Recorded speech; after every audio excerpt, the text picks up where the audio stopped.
Segmen 1, Budak Yatim yang Bertuah. Assalamualaikum adik-adik. Hari ni Uncle nak cerita pasal My Antiem. Dia ni budak yatim piatu, mak ayah dia dah tiada. Hidup dia susah. Satu hari, masa dia tengah duduk tepi jalan, lapar, ada raja lalu. Raja nampak dia, kesian. Lepas tu raja cakap, "Mari ikut aku.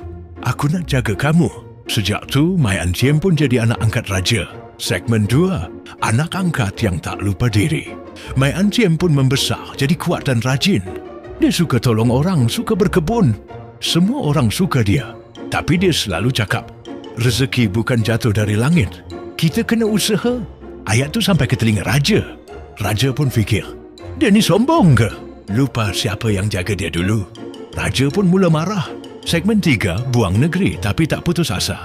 Satu pagi, raja suruh buang My Antiem dan keluarganya ke sebuah pulau jauh. Kat sana, tiada rumah, tiada makanan. Hanya pasir pokok dan laut. Tapi My Antiem tak menangis pun. Dia cakap, kalau ini rezeki kita, kita akan hidup. Dia pun gali tanah buat pondok dan tanam apa yang dia jumpa. Segmen 4, benih rahsia dari burung hitam. Tiba-tiba satu hari datang burung hitam. Burung tu jatuhkan satu biji benih pelik dekat kaki dia. My Antiem pandang dan senyum.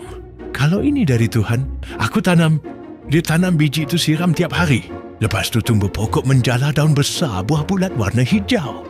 Segmen 5, tembikai merah manis. My Antiem potong buah tu. Krak. Dalamnya warna merah menyala, bau dia manis sangat. Dia rasa sikit sedap. Terus dia sujud syukur. Ini rezeki dari langit yang sebenar. Dia tulis nama dia atas buah dan lepaskan ke laut. Segmen 6, buah ajaib sampai ke istana. Buah tu terapung hanyut sampai ke darat. Orang kampung tengok pelik. Tapi bila rasa semua suka, buah tu sampai ke istana. Pengawal bagi tahu raja, tuanku ada buah sedap atasnya tertulis My Antiem. Segmen 7, raja sedar kesilapan. Raja pun rasa buah tu manis lembut. Dia pegang dan tiba-tiba dia seibak. Dia tak sombong, dia cuma percaya pada usaha. Lalu raja pun hantar kapal jemput My Antiem dan keluarganya balik. Raja sambut dia dengan bangga dan hormat. Segmen 8, rezeki takkan salah alamat. Sejak tu My Antiem jadi contoh pada semua orang. Contoh orang rajin sabar dan tak putus asa. Dan tahu tak adik-adik, orang Vietnam masih makan tembikai masa tahun baru sebab nak ingat kisah dia.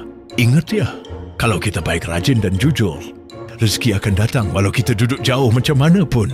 Terima kasih sebab dengar cerita Uncle Mel.